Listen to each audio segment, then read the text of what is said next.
Не сакаме да слушаме празни ветувања, до сега низ толку години се време на секој избори кажува дека ќе се реши, дека дизелот ќе прават вардаристе. Вардаристе се уште гори!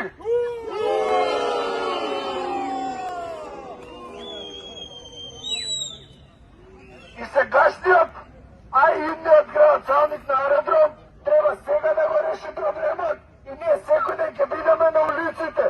Секој ден од 6. И конечно претпоставувам дека луѓето се повеќе и повеќе ќе собираат храброст и ќе излагаат на улица, и тоа храброста мислам дека нема да произлегува од ништо друго, туку ќе произлегува од арогантноста на властите, особено од арогантноста на премиерот и неговите министри, владата и градоначалници, кои што на луѓето им викаат: абе не, види, не е загадено, Ама не искаш. така изгледа, ама не е загадено. Абе не искачајте денеска, кажем. Денеска министерот за здравство вика: не е толку загадено, ама ако немате потреба не излагајте.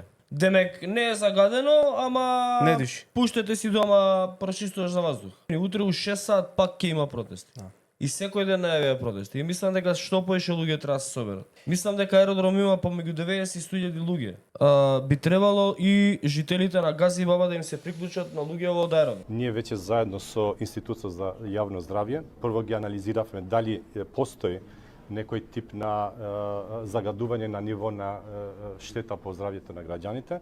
Ве уверувам дека досега миризот знаеме дека не се чувствува и не е пријатен, но како и да е, воздухот во моментот не е на ниво на загаденост, кој што предизвикува здравствени проблеми кај граѓаните. Сепак препорачувам граѓаните да не се движат надвор во простор ако тоа не е неопходно. Значи, воздухот не е загаден, не е до толку загаден, а сепак ценам дека препорачувам граѓаните да не излагаат на воздух. Чекај се, загаден е или не е загаден?